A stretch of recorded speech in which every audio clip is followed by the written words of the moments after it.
ಜಯ ಸೀತಾರಾಮ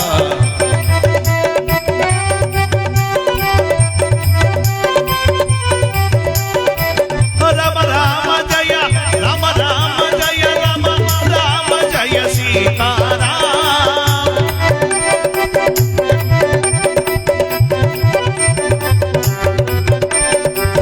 ರಾಮ ರಾಮ ಜಯ ರಾಮ ರಾಮ ಜಯ ರಾಮ ರಾಮ ಜಯ ಸೀತಾರಾಮ ರಾಮ ರಾಮ ರಘು ರಾಮ ರಾಮ ರಘು ರಾಮ ರಾಮ ರಘು ರಾಮ ರಘುನಂದನ ರಾಮ. ಈ ಕಥೆಯ ಮೊಟ್ಟ ಮೊದಲು ಪುಣ್ಯವಾದ ದ್ವಾಪರದಲ್ಲಿ ಕುರುಕ್ಷೇತ್ರ ಮಹಾಯುದ್ಧ ನಡೆದ ನಂತರ ಪಾಂಡವರು ಸಾಮ್ರಾಜ್ಯದ ಅಧಿಕಾರವನ್ನು ಸ್ವೀಕರಿಸ್ತಾ ಇದ್ರೆ, ಕೌರವರನ್ನು ಸದಬಡದ ಪಾಂಡವರಲ್ಲಿ ಹಿರಿದಾದಂತಹ ಧರ್ಮರಾಯರು ಆ ರಾಜ್ಯದ ಪಟ್ಟಾಭಿಷೇಕವನ್ನು ಸ್ವೀಕರಿಸ್ತಾ ಸಾಮ್ರಾಜ್ಯಕ್ಕೆ ಅಧಿಪತಿಯಾಗಿ ಧರ್ಮರಾಜ್ಯವನ್ನು ಸೃಷ್ಟಿ ಮಾಡಿ, ಸತ್ಯವೇ ತಾಯಿ ಸತ್ಯವೇ ತಂದೆ ಸತ್ಯ ಮಾರ್ಗಕ್ಕೆ ತಪ್ಪಿ ನಡೆದರೆ ಮೆಚ್ಚನ ಭಗವಂತನೆನ್ನುವ ತತ್ವವನ್ನು ಸಾರ್ತಾ ಪ್ರಜೆಗಳಿಗಾಗಿ ಜೀವನ ಮುಡಿಪಾಗಿಟ್ಟು ನ್ಯಾಯ ನೀತಿ ಧರ್ಮದಿಂದ ವೈಭೋಗವಾಗಿ ಕಾಲ ಕಳೆದಿದ್ದಾರೆ ಧರ್ಮರಾಯರು. ಸಭೆಯಲ್ಲಿ ಕುಳಿತ ಧರ್ಮರಾಯರು ತನ್ನ ಸಭೆಯಲ್ಲಿ ಮಂತ್ರಿಗಳನ್ನು ಕೇಳ್ತಾರಂತೆ, ಮಹಾಮಂತ್ರಿ, ನಮ್ಮ ನಾಡಿನಲ್ಲಿ ಕಾಲ ಕಾಲಕ್ಕೆ ಮಳೆ ಬೆಳೆಗಳದ್ದು ಸುಭಿಕ್ಷತೆಯಿಂದ ಆಗುತ್ತಿರುವುದು ಚೆನ್ನಾಗಿ ಆಗ್ತಾ ಇದೆ ಮಹಾಪ್ರಭು. ನೆರವರ ರಾಜ್ಯಗಳಲ್ಲಿ ಕಾಲ ಕಾಲಕ್ಕೆ ಕೊಡಬೇಕಾದ ಕಪ್ಪು ಕಾಣಿಕೆಗಳನ್ನ ಸಕಾಲಕ್ಕೆ ತಂದೊಪ್ಪಿಸುತ್ತಿರುವರೆ. ಹೌದು ಮಹಾಪ್ರಭು, ಸಕಾಲಕ್ಕೆ ತಂದು ಒಪ್ಪಿಸ್ತಾ ಇದ್ರೆ ಮಹಾಪ್ರಭು. ಒಪ್ಪಿಸ್ತಾ ಇದ್ರೆ ನಾವು ಬಿಡ್ಬೇಕಲ್ಲ. ರೈತರ ಕಷ್ಟ ಸುಖಗಳು, ರೈತರ ಬಹಳ ನೆಮ್ಮದಿ ಆಗಿದ್ದಾರೆ ಮಹಾಪ್ರಭು. ಆಹಾ, ಯಾರಿಗೂ ಯಾವ ಕುಂದು ಕೊಡ್ತಿಲ್ಲ ಮಹಾಪ್ರಭು. ನಮ್ಮ ಸಾಮ್ರಾಜ್ಯದಲ್ಲಿ ಏನೇ ಆಗಲಿ ಯಾರಿಗೂ ಯಾವ ರೀತಿ ಕುಂದು ಕೊರತೆಗಳಾಗಬಾರದು ಅಂತ ಸಾಮ್ರಾಜ್ಯವನ್ನು ಪರಿಪಾಲನೆ ಮಾಡ್ತಾ ವೈಭೋಗವಾಗಿ ಕಾಲ ಕಳೀತಾ ಇದ್ದಾನೆ ಈ ಧರ್ಮರಾಯನಾಗಿರ್ತಕ್ಕಂಥವನು. ಧರ್ಮ ಪರಿಪಾಲನೆ ಮಾಡ್ತಾ ಯಾವ ರೀತಿಯಾಗಿ ಸಚಿವ ಉಚಿತ ವಾಕ್ಯವ ಬೇಡಿ, ಸಚಿವ ಉಚಿತ ವಾಕ್ಯವ ಬೇಡಿ, ಕರೆಗಳು ಜಗಗಳು ಸುಖದ ಪರಿಯ ಸಚಿವ ಉಚಿತ ವಾಕ್ಯವ ಬೇಡಿ.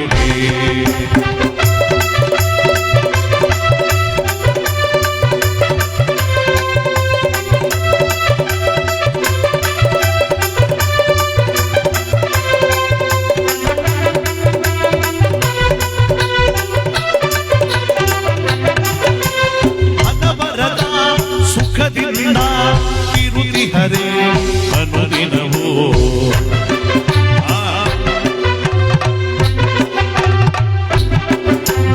ಅನವರತ ಸುಖದಿಂದ ಇರುತಿ ಹರೇ ಅನುದಿನವೋ, ಅನವರತ ಸುಖದಿಂದ ಇರುತಿ ಹರಿ ಸಚಿವ ಉಚಿತ ವಾಕ್ಯವ ಬೇಡುವೆ.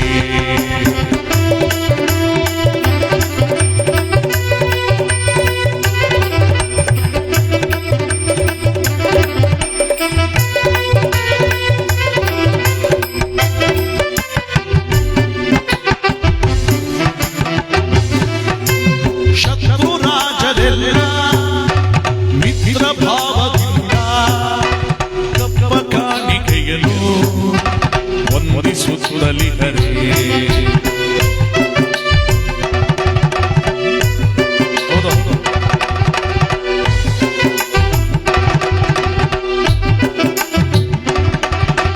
ಶತ್ರು ರಾಜರೆಲ್ಲ ಮಿತ್ರ ಭಾವದಿಂದ ಕಪ್ಪ ಕಾಣಿಕೆಯಲು ವಂದಿಸುತ್ತಲಿ ಹರೇ. ಕರೆಗಳು ಜಗಗಳು ಸುಖದ ಪರಿಯ ಉಚಿತ ಭಾಗ್ಯವ ಬೇಡಿ, ಉಚಿತ ಭಾಗ್ಯವ ಬೇಡಿ, ಉಚಿತ ಭಾಗ್ಯವ ಬೇಡಿ. ಸಾಮ್ರಾಜ್ಯವನ್ನು ಪರಿಪಾಲನೆ ಮಾಡುತ್ತ ಧರ್ಮರಾಯರು ವೈಭೋಗವಾಗಿ ಕಾಲ ಕಳೀತಾ ಇದ್ರೆ, ಕುರುಕ್ಷೇತ್ರ ಮಹಾಯುದ್ಧದಲ್ಲಿ ಕೌರವರನ್ನು ಸದಬಡದ ಧರ್ಮರಾಯರು ಅಂದ್ರೆ ಪಾಂಡವರು ಉನ್ನತವಾದ ಅಧಿಕಾರವನ್ನು ಸ್ವೀಕರಿಸ್ತಾ ಸಾಮ್ರಾಜ್ಯವನ್ನ ಪ್ರಜೆಗಳನ್ನ ದೇವರಂತೆ ಕಾಣ್ತಾ ಮಕ್ಕಳ ರೀತಿಯಲ್ಲಿ ಅವರನ್ನ ಚೆನ್ನಾಗಿ ನೋಡಿಕೊಳ್ತಾ ಸಾಮ್ರಾಜ್ಯವು ಉನ್ನತವಾಗಿ ಸುಭಿಕ್ಷತೆಯಿಂದ ಕಾಲ ಕಳೀತಾ ಇದೆ.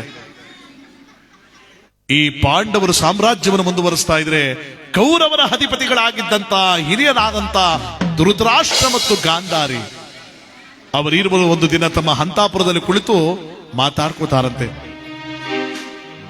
ದೇವಿ, ಕುರುಕ್ಷೇತ್ರ ಮಹಾಯುದ್ಧದಲ್ಲಿ ನಮ್ಮ ಮಕ್ಕಳನ್ನೆಲ್ಲರನ್ನೂ ಕೂಡ ಕಳ್ಕೊಂಡು ನಾವು ತಬ್ಬಲಿಗಳಾದ ತಾನೆ. ಹೌದು ಸ್ವಾಮಿ, ಜೀವನದಲ್ಲಿ ತಂದೆ ತಾಯಿಗಳ ಮಕ್ಕಳ ಹೇಳಿಕೆಯನ್ನು ನೋಡಬೇಕು ವಿನಃ ಮಕ್ಕಳ ಸಾವನ್ನಲ್ಲ. ಒಬ್ಬರನ್ನು ಸಹ ಉಳಿಸ್ಕೊಳ್ಳಕ್ಕಾಗದೆ ಎಲ್ಲರನ್ನೂ ಕೂಡ ಕಳ್ಕೊಂಡು ನಮ್ಮ ಜೀವನದಲ್ಲಿ ನೋವಿನ ಅಲೆಯೇ ತುಂಬೈತಲ್ಲ ಸ್ವಾಮಿ.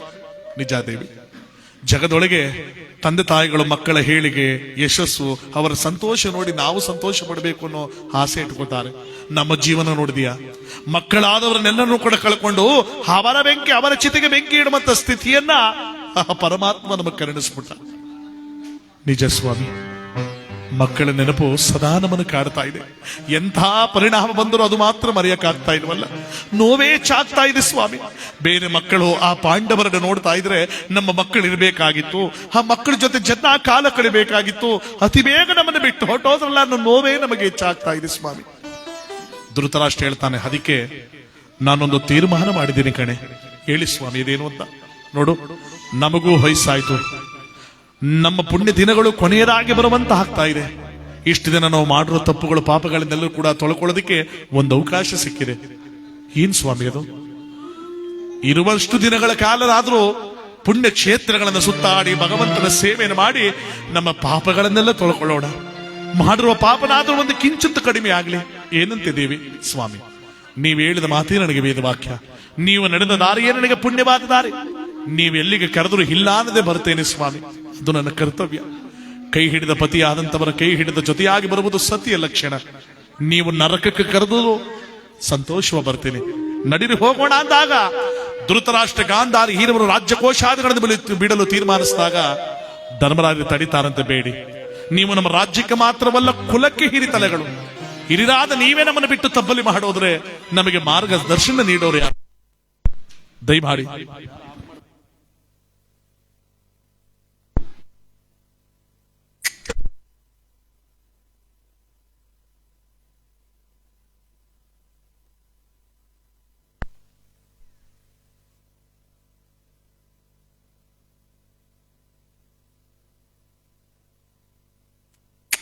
ಅಲ್ಲ, ಧರ್ಮರಾಜರು ಹೇಳ್ತಾರೆ, ಬೇಡಿ, ನಮ್ಮನ್ನು ಬಿಟ್ಟು ಹೋಗಬೇಡಿ, ದಯಮಾಡಿ ನಮ್ಮ ಜೊತೆಗಿದ್ದು ನಮಗೆ ಮಾರ್ಗ ಸೂಚನೆಗಳನ್ನು ನೀಡಬೇಕು ನೀವು. ಧರ್ಮರಾಯ, ದೊಡ್ಡವರಾದವರು ಈ ಮಾರ್ಗದಲ್ಲಿ ನಡಿ ಅಂತ ಹೇಳುವುದು ಅಷ್ಟೇ ಕಣಪ್ಪ ನಮ್ಮ ಕೆಲಸ. ನೀ ನಡೆಯುವುದು ಬಿಡುವುದು ನಿನಗೆ ಬಿಟ್ಟಿದ್ದು. ಏನೇ ಆಗಲಿ, ಎಂತ ಸಂದರ್ಭ ಬರಲಿ, ಧರ್ಮ ಬಿಡದ ಧರ್ಮ ಪರಿಪಾಲನೆ ಮಾಡಿ ಧರ್ಮವನ್ನು ಉಳಿಸು. ಆ ಧರ್ಮವೇ ನಿನ್ನನ್ನು ಕಾಪಾಡುತ್ತೆ ಕಣೆಯ. ಆದರೆ ನಮ್ಮನ್ನು ತಡಿಬೇಡ, ದಯಮಾಡಿ ಕಳಿಸ್ಕೊಡು ಹೊಂದಾಗ ಧೃತರಾಷ್ಟ್ರ ಗಾಂಧಾರಿ ಹೊರಡಲು ಸಿದ್ಧರಾದಾಗ ಪಾಂಡವರ ಸಂಧಾತರಾದಂತಹ ಕುಂತಿನೂ ಕೂಡ ಹೊರಡಲು ಸಿದ್ಧ ಮಾಡ್ಕೊಂಡ್ಬಿಡ್ತಾಳೆ. ಧರ್ಮರಾಯ ಕಂದ, ದೊಡ್ಡವರಾದವರೇ ಹೋಗ್ತಿರ್ಬೇಕಾದ್ರೆ ನನಗೂ ವಯಸ್ಸಾಯ್ತು, ನಾನ್ಯಾಕ ಪೀಳಿರ್ಲಿ, ನಾನು ಪುಣ್ಯಕ್ಷೇತ್ರಗಳನ್ನು ಸುತ್ತಾಡಿ ಬರ್ತೇನೆ. ಅಮ್ಮ, ಅವರು ಹೋಗ್ತಿರುವ ನೋವೇ ನಮಗೆ ತಡೆಯಕ್ಕಾಗ್ತಾ ಇಲ್ಲ, ನೀನು ನಮ್ಮನ್ನು ಬಿಟ್ಟು ಹೋಗ್ತಿ ತಾಯಿ, ಬೇಡಮ್ಮ, ನಮ್ಮನ್ನು ಬಿಟ್ಟು ಹೋಗ್ಬೇಡಮ್ಮ. ಇಲ್ಲ ಕಂದ, ನನಗೂ ಪುಣ್ಯಕ್ಷೇತ್ರಗಳನ್ನು ಸುತ್ತಾಡ್ಬೇಕು ಅನ್ನೋ ಆಸೆ. ಇಲ್ಲ ಅನ್ಬೇಡ, ಕಳಿಸ್ಕೊಡು ಕಂದ, ಕಳಿಸ್ಕೊಡಪ್ಪ. ಸರಿ ಅಮ್ಮ. ವಿದುರ, ಇವರ ಮೂವರ ಪರವಾಗಿ ಕಾವಲಾಗಿ ಹೋಗಿ ಅವರನ್ನ ಕ್ಷೇಮವಾಗಿ ಕರ್ಕೊಂಡೋಗಿ ಕ್ಷೇಮವಾಗಿ ಹಿಂತಿರುಗು. ಆಗಲಿ ಪ್ರಭು ಅಂತ ಧೃತರಾಷ್ಟ್ರ ಗಾಂಧಾರಿ ಕುಂತಿ ವಿದುರ ನಾಲ್ವರು ಕೂಡ ಪುಣ್ಯಕ್ಷೇತ್ರಗಳನ್ನು ಸುತ್ತಾಡಲು ರಾಜ್ಯಕೋಶಾದಿಗಳನ್ನು ಬಿಟ್ಟು ಕಾಡಿನ ಕಡೆ ಹೋಗ್ತಾ ಇದ್ದಾರೆ. ಭಗವಂತನ ಸಂಕೀರ್ತನೆಯನ್ನು ಜಪಿಸುತ್ತಾ ಯಾವ ರೀತಿಯಾಗಿ, ಹರಿನಾಮವೇ ಚಂದ ಅದ ನಂಬಿಕೋ ಕಂದ, ಅದ ನಂಬಿಕೋ ಕಂದ, ಹರಿನಾಮವೇ ಚಂದ ಅದ ನಂಬಿಕೋ ಕಂದ, ಅದ ನಂಬಿಕೋ ಕಂದ, ಹರಿನಾಮವೇ ಹರಿನಾಮವೇ.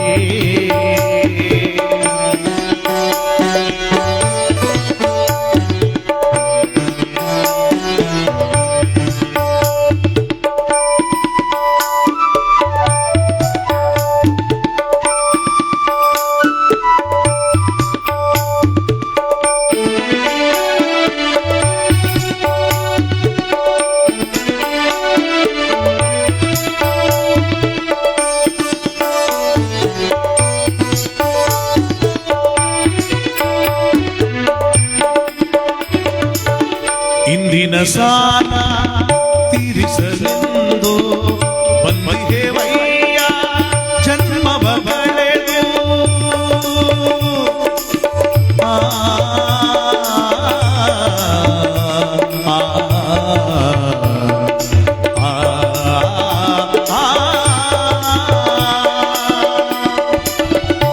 ಹಿಂದಿನ ಸಾಲ ತೀರಿಸಲೆಂದು ಬಂದಿಹೇವಯ್ಯ ಜನ್ಮ ಬಗೆದು ಮುಂದಿನ ಬದುಕು ಹತ್ತುರ ನಡೆಸೋ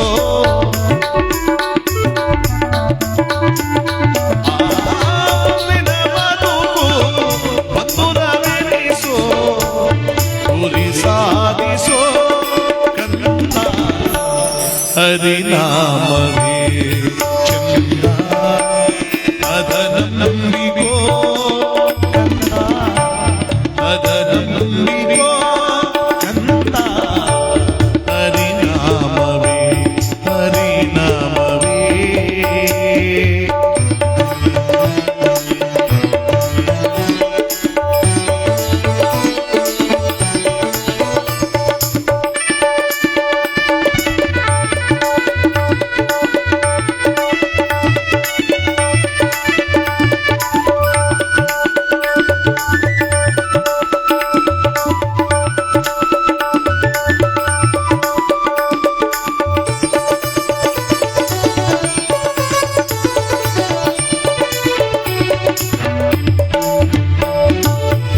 ಮಣ್ಣಿನ ಹಾಗೆ ಮಾಡಿಸಿ ಮನವ ಚಿನ್ಮಯನೆಂಬೋ ನಾಮದ ಜಲವ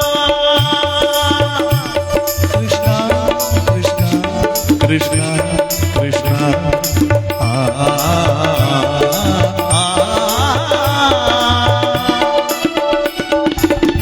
ಮಣ್ಣಿನ ಹಾಗೆ ಮಾಡಿಸಿ ಮನವ ಚಿನ್ಮಯನೆಂಬೋ ನಾಮದ ಜಲವ ಸೇರಿಸಿ ಬೆರೆಸಿ ಮುಕುತಿಗ ಗಳಿಸಿ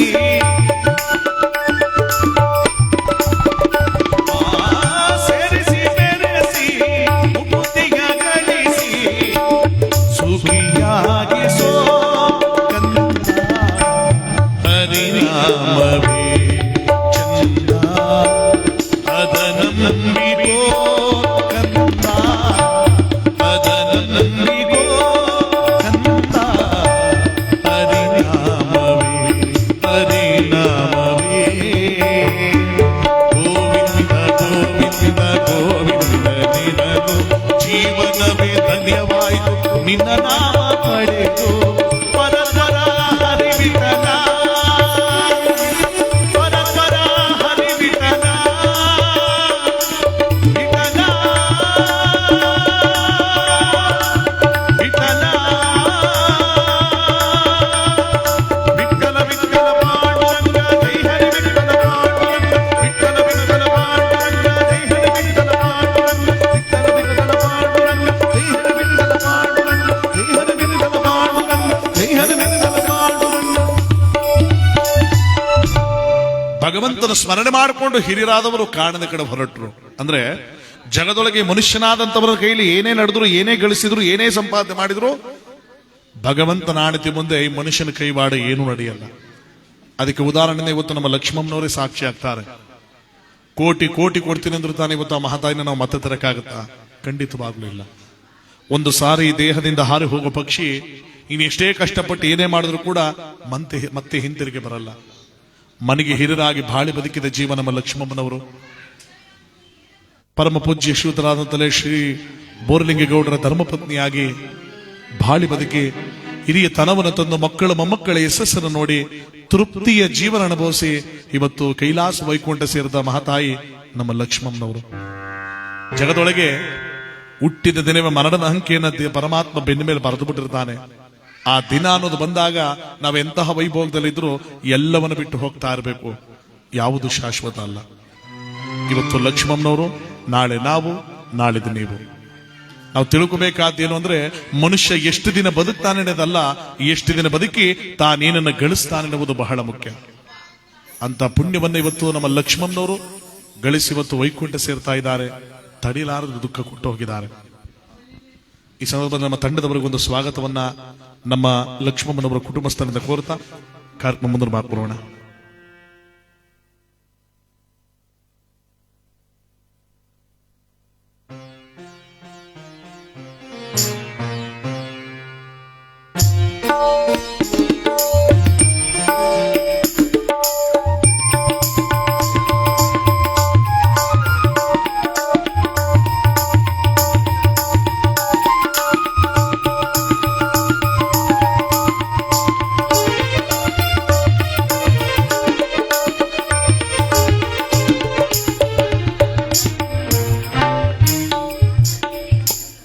ಸ್ವಾಗತಿಸಿದ ನಮ್ಮ ಲಕ್ಷ್ಮಮ್ಮನವರ ಕುಟುಂಬಸ್ಥರು, ನಮ್ಮ ಲಕ್ಷ್ಮಮ್ಮನವರ ಮಕ್ಕಳು ಮೊಮ್ಮಕ್ಕಳು ಸಾಮಾನ್ಯದವರಲ್ಲ, ಅವರು ಕೂಡ ರಂಗಭೂಮಿ ಕಲಾವಿದರುಗಳೇ.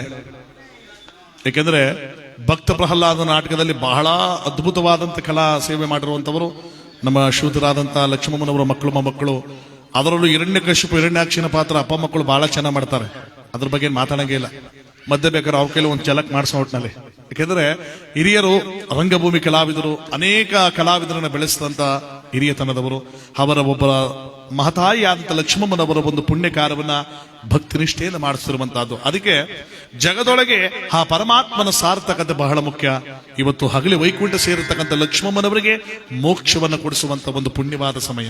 ಈ ಸಂದರ್ಭದಲ್ಲಿ ಆ ತಾಯಿ ಒಂದು ಕೊಂಡಾಡುವಂತ ಗೀತೆ ನಾಡ್ತಾ ನಮ್ಮ ಕರ್ಮ ಮುಂದೆ ಬಾಕೋಣ. ನಾಲ್ಕು ಜನರ ಹೆಗಲಿನಲ್ಲಿ ಭೋಗಾದಿ ಗ್ರಾಮದ ಬೀದಿಗಲಿ ಯಾರದವ್ವ ಮೆರವಣಿಗೆ ಶ್ರೀಮತಿ ಲಕ್ಷ್ಮಮ್ಮನವರ ಕೊನೆಗಳಿಗೆ ಅಮ್ಮ ಬಾಳಿ ಬದುಕಿದ ಮನೆಯ ದೂರ ಮಾಡಿ ಪೋದಿರ ಲಕ್ಷ್ಮಮ್ಮನವರೇ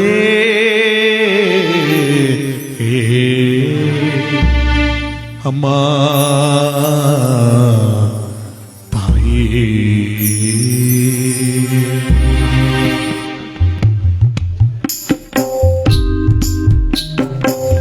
ನಾಲ್ಕು ಜನರ ಹೆಗಲಿನಲ್ಲಿ ಭೋಗಾದಿ ಗ್ರಾಮದ ಬೀದಿಯಲ್ಲಿ, ನಾಲ್ಕು ಜನರ ಹೆಗಲಿನಲ್ಲಿ ಭೋಗಾದಿ ಗ್ರಾಮದ ಬೀದಿಯಲ್ಲಿ ಯಾರದವ್ವ ಮೆರವಣಿಗೆ ನಮ್ಮ ಲಕ್ಷ್ಮಮ್ಮನವರ ಕೊನೆಗಳಿಗೆ.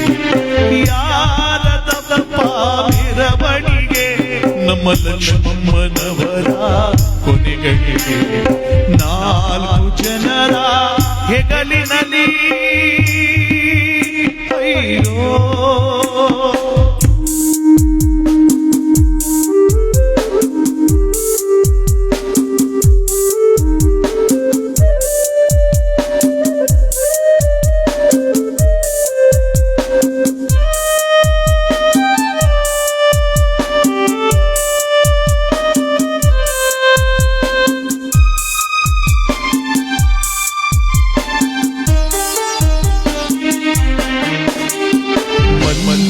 ಹೂವಿನ ಮೆರವಣಿಗೆ ಮೆಲ್ಲಗೆ ಸಾಗಿತು ಊರೊಳಗೆ. ಲಕ್ಷ್ಮಮ್ಮ ನಿಮ್ಮ ಮಲ್ಲಿಗೆ ಹೂವಿನ ಮೆರವಣಿಗೆ ಮೆಲ್ಲಗೆ ಜಾರಿತು ಊರೊಳಗೆ. ಅಯ್ಯೋ ನಮ್ಮ ಲಕ್ಷ್ಮಮ್ಮನವರೇ ಮತ್ತೆಲ್ಲಿ ನಿಮ್ಮನ್ನು ಕಾಣುವುದು. ಅಯ್ಯೋ ನಮ್ಮ ಲಕ್ಷ್ಮಮ್ಮನವರೇ ಮತ್ತೆಲ್ಲಿ ನಿಮ್ಮನ್ನು ಕಾಡುವುದು. ನಾಲ್ಕು ಜನರ ಹೆಗಲಿನಲ್ಲಿ ಭೋಗಾದಿ ಗ್ರಾಮದ ಬೀದಿಯಲ್ಲಿ ಯಾರದಪ್ಪ ಮೆರವಣಿಗೆ ನಮ್ಮ ಲಕ್ಷ್ಮಮ್ಮನವರ ಕೊನೆಗಳಿಗೆ.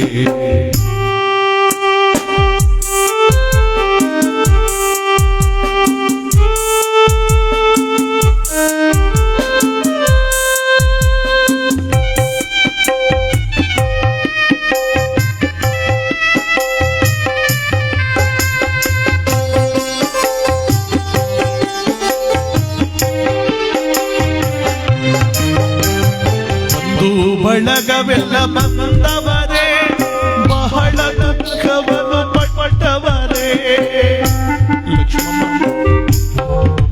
ನಿಮ್ಮ ಬಂಧು ಬಳಗವೆಲ್ಲ ಬಂದವರೇ ಬಹಳ ದುಃಖವನ್ನು ಪಟ್ಟವರೇ. ಹಾಲು ತುಪ್ಪವನ್ನು ಎರೆದವರೇ ದುಃಖದ ಹೊಳೆಯನ್ನು ಹರಿಸವರೇ. ಹಾಲು ತುಪ್ಪವನ್ನು ಎರೆದವರೇ ದುಃಖದ ಹೊಳೆಯನ್ನು ಹರಿಸವರೇ. ನಾಲ್ಕು ಜನರ ಹೆಗಲಿನಲ್ಲಿ ಭೋಗಾದಿ ಗ್ರಾಮದ ಬೀದಿಯಲ್ಲಿ ಯಾರದವ್ವ ಮೆರವಣಿಗೆ ನಮ್ಮ ಲಕ್ಷ್ಮಮ್ಮನವರ ಕೊನೆಗಳಿಗೆ.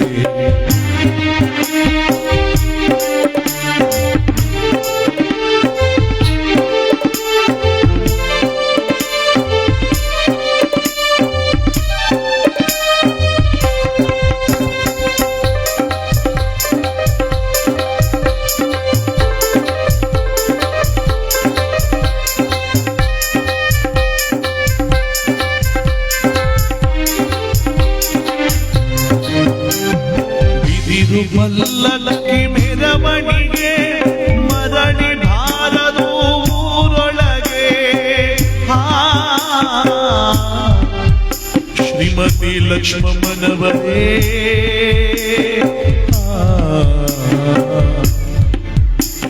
ಅಮ್ಮ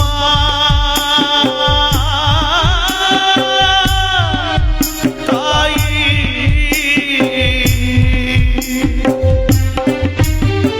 ಬಿದಿರು ಮಲ್ಲಕ್ಕಿ ಮೆರವಣಿಗೆ ಮರಳಿ ಬಾರದು ಊರೊಳಗೆ.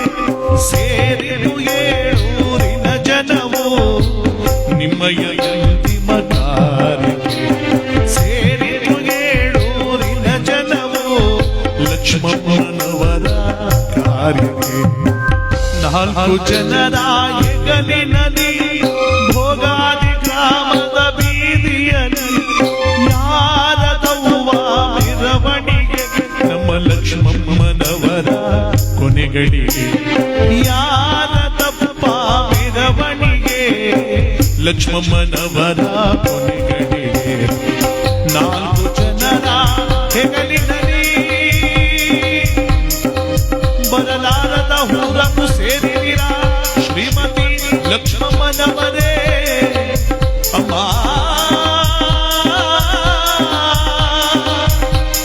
ತಾಯಿ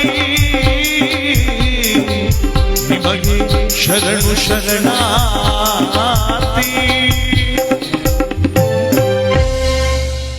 ಆ ತಾಯಿಗೆ ಭಗವಂತನ ಒಂದು ಮೋಕ್ಷ ಸಿಗಲಿ. ನಾವಿನ್ನೇನು ಕೇಳಕ್ಕಾಗಲ್ಲ, ಹೋಗಿರೋ ಜೀವನ ಮತ್ತೆ ತರಕ್ಕಾಗಲ್ಲ. ಹಾಗಂತ ನಮ್ಮ ಜೀವನನು ಶಾಶ್ವತ ಅಲ್ಲ. ಇವತ್ತು ಆ ಮಹತಾಯಿ ನಮ್ಮನ್ನು ಬಿಟ್ಟು ಹೋದಾಗೆ ನಾವೆಲ್ಲ ಒಂದಲ್ಲ ಒಂದನ್ನು ಬಿಟ್ಟು ಹೋಗಬೇಕಲ್ಲ ಈ ಜಗತ್ತನ್ನ. ಆದ್ರೆ ಹೋಗುವಾಗಲೂ ಒಂದು ಪುಣ್ಯ ಮಾಡಿಸ್ಕೊಳ್ಳೋರು ಕೆಲವರು ಮಾತ್ರ. ಆ ಕೆಲವರಲ್ಲಿ ನಮ್ಮ ಲಕ್ಷ್ಮಮ್ಮನವರು ಕೂಡ ಒಬ್ಬರು. ಭಗವಂತನ ಸ್ವರ್ಗ ಅವರಿಗೆ ಸಿಗಲಿ ಅಂತ ಹೇಳ್ತಾ, ಇಲ್ಲಿ ನಮ್ಮ ಕಥೆಯಲ್ಲಿ ಪಾಂಡವರೆಲ್ಲರೂ ಕೂಡ ತೊರೆದು ಹಿರಿಯಾದ ಧೃತರಾಷ್ಟ್ರ, ಗಾಂಧಾರಿ, ಕುಂತಿ ಮತ್ತು ವಿದುರ 4 ಪುಣ್ಯಕ್ಷೇತ್ರದ ದರ್ಶನಾರ್ಥಕ್ಕೆ ಅಂತ ಹೊರಟ್ರಲ್ಲ. ಧರ್ಮರಾಯರಾದವರು ತಾವೇ ಹಿರಿಕರಾಗಿ ಇನ್ನು ರಾಜ್ಯಕ್ಕೆ ಸಾಮ್ರಾಜ್ಯವನ್ನು ಹೊರತುವಾಗಿ ನಡೆಸ್ತಾ ಕುಲವನ್ನು ಉದ್ಧಾರ ಮಾಡ್ತಾ ಸಾಮ್ರಾಜ್ಯದಲ್ಲಿ ಮುಂದುವರಿತಾರೆ ನೋಡಿ. ಇಂಥ ಪಾಂಡವರಿಗೆ ಅಧಿಪತಿಯಾಗಿದ್ದಂತ ಜಗನ್ನಾಟಕ ಸೂತ್ರಧಾರಿಯಾದ ಶ್ರೀಕೃಷ್ಣ ಪರಮಾತ್ಮ ತನ್ನ ಪುಣ್ಯ ಸ್ಥಳವಾದ ದ್ವಾರಕಾ ನಗರದಲ್ಲಿ ತನ್ನ ಕುಲಬಾಂಧವರಾದ ಯಾದವರ ಜೊತೆಗೂಡಿ ಆನಂದ ಪರವಶನ ಕಾಲ ಕಳೀತಾ ಇದ್ದಾನಂತೆ. ಯಾದವರೆಲ್ಲರೂ ಕೂಡ ಭಗವಂತನ ಸಂಕೀರ್ತನೆ ಹಾಡ್ತಾ ಭಗವಂತನ ಸೇವೆಯನ್ನು ಮಾಡ್ತಾ ದ್ವಾರಕವೇ ಇಡೀ ಕೃಷ್ಣನ ಒಂದು ಪುಣ್ಯವಾದಂತ ಸ್ಮರಣೆಯಲ್ಲಿ ತುಂಬಿ ತುಳುಕಾಡ್ತಾ ಇದೆ. ಆ ಯಾದವರೆಲ್ಲ ಸಂತೋಷ ಪಟ್ಟರಂತೆ, ಎಂತ ಪುಣ್ಯವಂತರಪ್ಪ ನಾವು. ಒಂದು ಕಡೆ ಇಡೀ ಜಗತ್ತನ್ನೇ ಕಾಯುವಂತ ಶ್ರೀಕೃಷ್ಣ ಪರಮಾತ್ಮ ಅವನ ದರ್ಶನಾರ್ಥಕವಾಗಿ ಜನ ಕಾತುರವಾಗಿ ಕಾಯ್ತಾರೆ ಅಂತ. ಅದರಲ್ಲಿ ಅವನ ಕುಲಬಾಂಧವರಾಗಿ ಅವನನ್ನು ಬೇಕಾದಾಗಲೇ ದರ್ಶನ ಮಾಡುವ ನಮ್ಮಂತ ಪುಣ್ಯವಂತರು ಜಗತ್ನಲ್ಲಿ ಇನ್ನೊಬ್ಬರಲ್ಲೂ ಸಾಧ್ಯನೇ ಇಲ್ಲ. ನಾವೆಲ್ಲ ಈ ಪರಮಾತ್ಮನ ಕುಲಬಾಂಧವರಾಗಿ ಹುಟ್ಟಿರೋದೇ ಒಂದು ಹೆಮ್ಮೆ ಅಂತ ಎಲ್ಲರೂ ಸಂತೋಷವಾಗಿ ಕಾಲ ಕಳೀತಾ ಇದ್ರೆ, ಆ ಪುಣ್ಯವಾದ ದ್ವಾರಕಾ ನಗರದ ಕಡೆಗೆ ಮಹಾ ಪುಣ್ಯ ಋಷಿಗಳಾಗಿರ್ತಕ್ಕಂಥ ದೂರ್ವಾಸ ಮುನಿಗಳಾದಂಥವರು ದಂಡ ಕಮಂಡ ಹಿಡ್ಕೊಂಡು ಶಿವಧ್ಯಾನವನ್ನು ಮಾಡ್ತಾ ಬರ್ತಾ ಇದ್ದಾರಂತೆ. ಆ ಭಗವಂತನ ಸ್ಮರಣೆ ಮಾಡಿ ಭಗವಂತನ ಒಂದು ದರ್ಶನ ಭಾಗ್ಯಕ್ಕೋಸ್ಕರವಾಗಿ. ದೂರ್ವಾಸ ಮುನಿಗಳು ಅಂದ್ರೆ ಬಹಳ ದೊಡ್ಡ ಜ್ಞಾನಿಗಳು. ಅವರು ಹೇಳುವುದೆಲ್ಲವೂ ಕೂಡ ಸತ್ಯವಾಗ್ತಿತ್ತು. ಅವರೆಲ್ಲರೂ ಕೂಡ ಹೇಳಿದ ಮಾತುಗಳೆಲ್ಲ ಸತ್ಯವಾಗಿ ಅವ್ರು ಏನ್ ಹೇಳ್ತಾರೋ ಅದೇ ಆಗೋಗ್ತಿತ್ತಂತೆ ನೋಡಿ. ಅದಕ್ಕೆ ಅವರನ್ನ ಮಹಾ ದೊಡ್ಡ ಗುರುಗಳು ಅಂತ ಕರೀತಾ ಇದ್ರು. ಆ ಮಹಾ ಋಷಿಗಳಾದವರು ಆ ದ್ವಾರಕಾ ನಗರದ ಕಡೆ ಬರ್ತಾ ಇದ್ದಾರೆ ಶಿವಧ್ಯಾನವನ್ನು ಮಾಡಿಕೊಂಡು. ಶಿವಾನಿ ಶಿವ ಶಿವ ಶಿವ ಇದಕ್ಕೆಲ್ಲ ಬಾಯಿ ಬಿಟ್ಟಿದೆ, ಬಹಳ ಭಕ್ತಿ ಕೂತ್ಬಿಟ್ಟಾರ ನನಗೆ. ಕೇಳ್ತಾ ಇರೋದು ಕರೆ ಕೇಳ್ತಾ ಇರೋದು. ಎಲ್ಲರೂ ಕೇಳಿದಾಗೆಲ್ಲ ಭಗವಂತನ ಸ್ಮರಣೆ ಮಾಡಬೇಕು. ನೀವು ಕೂಡ ನನಗೆ ಕೇಳ್ತೀರಿ, ಶಿವನ ಕೇಳದ್ದ ಶಿವ ಶಿವ ಅಂದವ್ರಿಗೆಲ್ಲ ಒಳ್ಳೇದಾಯ್ತು ಬಿಡಿ. ಅಂತ್ಯದವ್ರಿಗೆ ಅಂದ್ರೆ ಬ್ಯಾಂಕ್ಲಿ ದುಡ್ಡು ಮಾಡೋರ್ಗ ಬಡ್ಡು ಬತ್ತೆ ಎಲ್ರಿಗೂ ಬಂದ.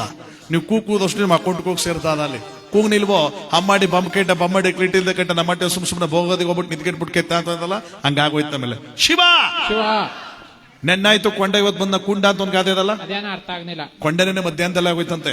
ಕುಂಡ ಇವತ್ತು ಮಧ್ಯಾಹ್ನ ಬಂದಂತೆ, ನೆನ್ನೆ ಮಧ್ಯಾಹ್ನ ಬಂದಿಂದ ನೋಡಕ್ಕಾಯ್ತದ ಕೊಂಡನ ಕುಂಡ. ಕುಂಡ ಸಿಕ್ಕಿರೋ ಅವಕಾಶದಲ್ಲಿ ನಾವೆಲ್ಲ ಭಗವಂತನ ಸ್ಮರಣೆ ಮಾಡಬೇಕು. ಶಿವಾನೇ ಶಿವ. ಇನ್ ಕೆಲವರು ಶಿವ ಬಿಟ್ಟರು ಸಾಕು ಅವ್ರನ್ನ. ಆ ಶಿವ ಬೇಡ, ಮನಸಾರೆ ಶಿವ ಅನ್ಬೇಕು. ಆ ಶಿವನಾಮನ ಆಡ್ತಾ ಬರ್ತಾ ಇದ್ದಾರ ನೋಡಿ ದುರ್ವಾಸನಗಳು ದ್ವಾರಕಾ ನಗರದ ಕಡೆಗೆ.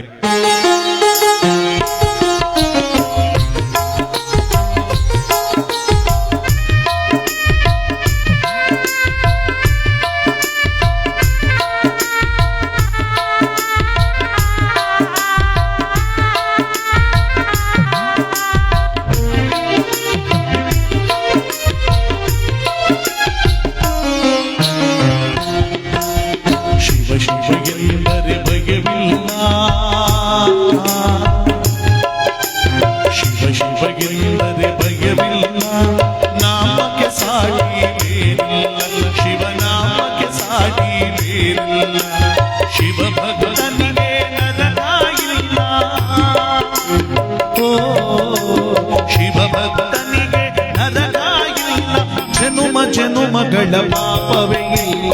ಶಿವ ಶಿವ ಎಂದರೆ ಭಯವಿಲ್ಲ, ನಾಮಕ್ಕೆ ಸಾಟಿ ಬೇರಿಲ್ಲ. ಶಿವನಾಮಕ್ಕೆ ಸಾಟಿ ಬೇರಿಲ್ಲ.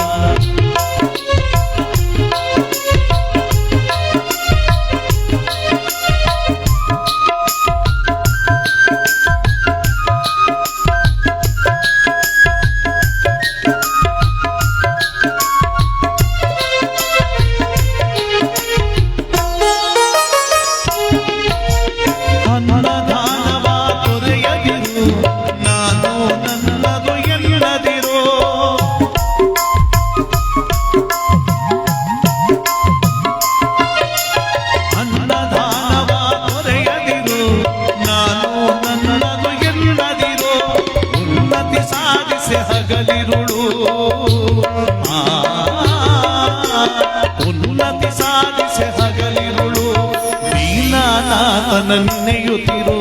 ಶಿವ ಶಿವ ಎಂದರೆ ಭಯವಿಲ್ಲ, ನಾಮಕ್ಕೆ ಸಾಟಿ ಬೇರಿಲ್ಲ.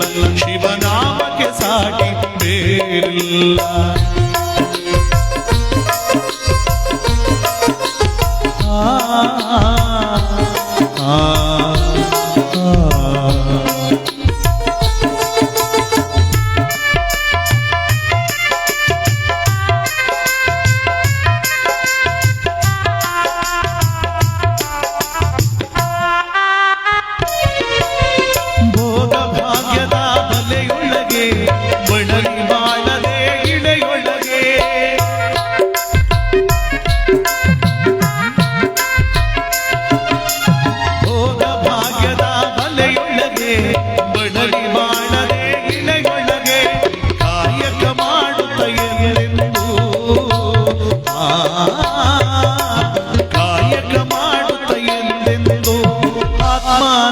ಆತ್ಮಾನಂದನೆಯುತ್ತಿರು.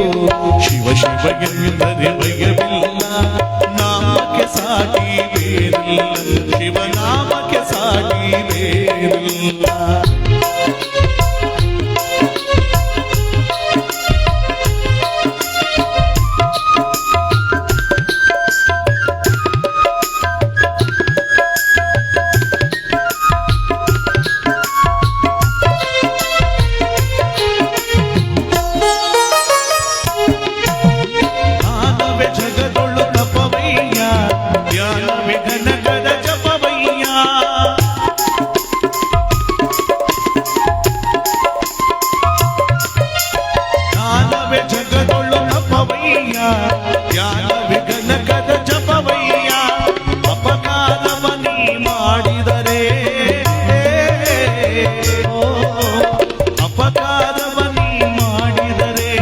ಕೈಲಾಸವದು ಸಿಗದಯ್ಯ.